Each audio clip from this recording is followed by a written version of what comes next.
Controversial, creative and charismatic tributes have been paid to the broadcaster and writer Bill Heine, who's died after a battle with leukemia. Bill was the voice that defined Radio Oxford for a generation.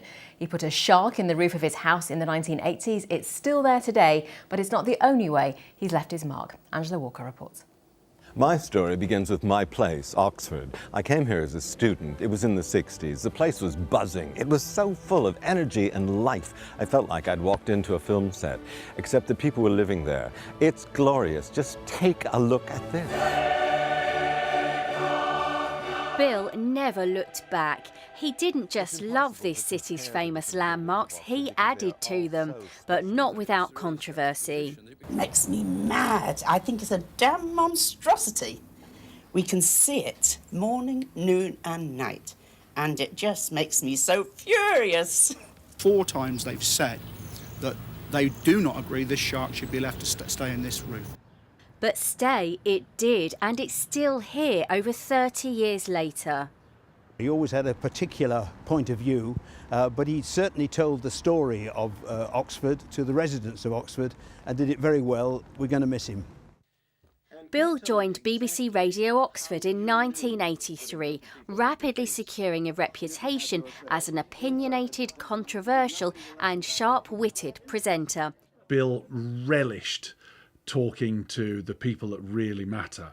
I remember him being very excited about Gordon Brown, who was the then Prime Minister, coming and sitting in this very studio, and the two of them having a really in-depth conversation. The BMW plant, 850 jobs have gone. These people were told very shortly before they finished their last shift. What are you going to do for them? Well, we are bringing in laws.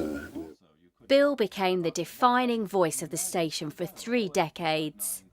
He had a great sense of humour, so he took himself, quite lightly, but he took the issues that he was addressing very seriously.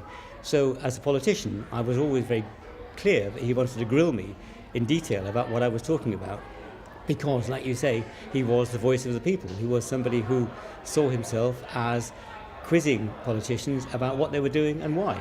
He will be sorely missed. He's been incredibly brave throughout the whole of this illness, and I've been reading his story in the Oxford Mail every week, and I think he must have given an awful lot of people strength who were going through a similar situation, because he faced it very bravely, and I'm really, really sorry to hear that he's actually passed away today. Bill Heine, who's died aged 74. There's so much to say about Bill. He loved jumble sale bargains, expensive wine, and I miss our evening chats here. I'm very glad our paths crossed. That's it from us for tonight. Good night.